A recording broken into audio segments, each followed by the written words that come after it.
Welcome to Benz academy. நம்ம rupee appreciation depreciation இந்த டாபிக்ஸை பற்றி டீட்டெயிலாக டிஸ்கஸ் பண்ண போகிறோம். ருபி அப்ரிசியேஷன் அப்படிங்கிறது என்ன அப்படின்னு கேட்டிங்கன்னா, இன்னைக்கு $1 இஸ் ஈக்குவல்ஸ் டு 92.47 ருபீஸாக இருக்குது. இது டே பை டே ஃப்ளக்சுவேஷன் ஆகிட்டே தான் இருக்கும். ஒரு எக்ஸாம்பிளுக்காக நம்ம என்ன பண்ணுறோம் அப்படின்னு பார்த்தீங்கன்னா, $1 இஸ் ஈக்குவல்ஸ் டு 60 ருபீஸ்ன்னு இருந்தது. $1 இஸ் ஈக்குவல்ஸ் டு 40 ருபீஸ் அப்படின்னு மாறிடுச்சுன்னு வச்சுப்போமே. முதல்ல நான் 60 ரூபாய் கொடுத்தேன் அப்படின்னா I can get $1. Now I will provide only 40 rupees, I can get $1. So இதுதான் இங்கே இருக்கக்கூடிய வித்தியாசமா இருக்கு. அப்படி இருக்கும்போது இந்த ருபி அப்ரிஷியேட் ஆயிருக்குங்கிறத உங்களுக்கு எக்ஸ்பிளைன் பண்றேன். ருபி எப்படி அப்ரிஷியேட் ஆயிருக்கு? இதுக்கு நிறைய காரணம் இருக்குங்க.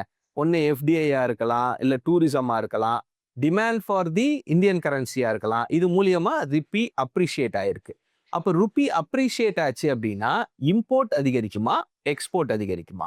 இப்போ நம்ம பார்க்கும்போது ருபி அப்ரிஷியேட் ஆச்சு அப்படின்னா definitely the import will go rise. For example, $1 is equals to 60 ருபீஸ்ன்னு இருந்தது, $1 இஸ் ஈக்குவல்ஸ் டு 40 ருபீஸ்ன்னு மாறிடுச்சு. 1 barrel of oil is equals to $10. For example, நம்ம ஒரு 10 barrel ஆஃப் ஆயில்ஸ் வாங்க போகிறோம். ஸோ $100. $100க்கு 60 ருபீஸா இருந்தால் நம்ம எவ்வளோ கொடுப்போம்? 6000 ருபீஸ் கொடுப்போம். ஓகேங்களா? இதுவே 40 ருபீஸா இருந்தால் we can provide only 4000 rupees. அப்போ நம்ம கேஷ் இன் ஹேண்ட் நம்ம கையில் எவ்வளோ இருக்கும் அப்படின்னா 2000 ருபீஸ் இருக்கும். அந்த 2000 ருபீஸ்க்கும் நம்ம என்ன பண்ணலாம்?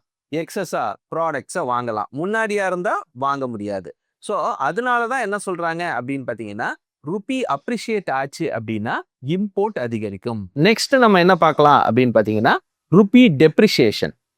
ருபி டெப்ரிசியேஷன் அப்படின்னா என்னன்னு கேட்டிங்கன்னா, for example, $1 is equals to 60 ருபீஸ்ன்னு இருந்தது, $1 இஸ் ஈக்குவல்ஸ் டு 80 ருபீஸ்ன்னு மாறிடுச்சு. இதை நம்ம எப்படி எடுத்துக்கணும் அப்படின்னா, முதல்ல நான் 60 ரூபாய் கொடுத்தாலே எனக்கு $1 கிடைச்சிது. இப்ப 80 ரூபாய் கொடுத்தாதான் எனக்கு என்ன கிடைக்குது? $1 கிடைக்குது. அப்ப ருபி என்ன ஆயிருச்சு? வீக் ஆயிருச்சு. இதுக்கும் பல காரணங்கள் இருக்குங்க. ஸோ இப்படி ருபி வீக் ஆன போது எனக்கு என்னென்ன நடக்குது அப்படிங்கிறத நம்ம பார்க்குறோம். அப்ப இம்போர்ட் அதிகரிக்குதா இல்ல எக்ஸ்போர்ட் அதிகரிக்குதா? அப்ப நீங்க நல்லா கவனிச்சு பார்த்தீங்கன்னா இங்க எக்ஸ்போர்ட் அதிகரிக்குது. எப்படி சார் அப்படின்னு கேட்டீங்கன்னா, I give an example. For example, there is a person who is name is Mark. He is calling from America. ஓகேங்களா? அமெரிக்கால இருந்து நமக்கு கால் பண்றாரு.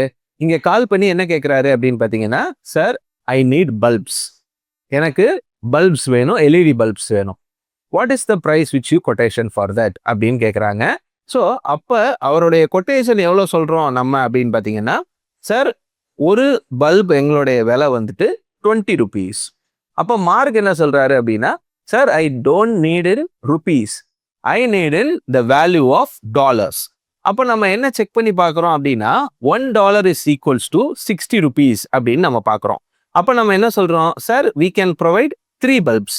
ஓகே, அவர் என்ன சொல்கிறாரு அப்படின்னா, எனக்கு கொஞ்சம் டைம் வேணும், ஒரு 1 month கழிச்சு நான் எல்லார்ட்டையும் விசாரிச்சுட்டு மறுபடியும் நான் உங்களை வந்து காண்டாக்ட் பண்ணுறேன் அப்படின்னு சொல்கிறாரு. அவரும் வெளியில எல்லாம் விசாரிக்கிறாரு. இந்த 1 monthல என்ன ஆகுது அப்படின்னு பார்த்தீங்கன்னா, $1 இஸ் ஈக்குவல்ஸ் டு 60 ருபீஸ் இருந்தது, $1 இஸ் ஈக்குவல்ஸ் டு 80 ருபீஸ் அப்படின்னு மாறிடுச்சு. ஸோ அப்போ இப்போ மார்க் கால் பண்ணும்போது நம்ம என்ன சொல்கிறோம் அப்படின்னு பார்த்தீங்கன்னா, by the time I can provide 4 bulbs. ஏன்னா முதல்ல எவ்வளோ பல்ப்ஸ் நாங்கள் கொடுத்தோம்? 3 பல்ப்ஸ். 60 ருபீஸாக இருந்தது, 20 ருபீஸ் அப்படின்னா 3 பல்ப்ஸ் கொடுக்குறோம். இப்போ அவர் $1 கொடுத்தாரு அப்படின்னா நமக்கு எவ்வளோ கிடைக்கும்? 80 ருபீஸ் கிடைக்கும். அப்போ நம்மளால என்ன பண்ண முடியும்? 4 பல்ப்ஸ் கொடுக்க முடியும். அப்போ அல்டிமேட்டா ஆர்டர் அவர் எங்கே தான் கொடுப்பாரு? நமக்கு தான் கொடுப்பாரு. நம்ம ருபீஸ்ல எந்த விதமான மாற்றங்களையும் பண்ணல. டாலருடைய ஏற்ற இறக்கத்தினால நம்ம இந்த ப்ரைஸை அஃபோர்ட் பண்ண முடியுது. ஸோ இதனால தான் என்ன ஆகுது அப்படின்னு பார்த்தீங்கன்னா, த ப்ரைஸ் அப்படிங்கிறதுல நம்ம எந்த சேஞ்சஸும் பண்ணாம ருபி டெப்ரிஷியேட் பண்ணும்போது we can provide more. ஓகேங்களா? ஸோ இதுதான் ருபி அப்ரிசியேஷன், டெப்ரிசியேஷன் இதுல ஏற்படக்கூடிய விஷயங்களா இருக்கு. Okay, thank you all.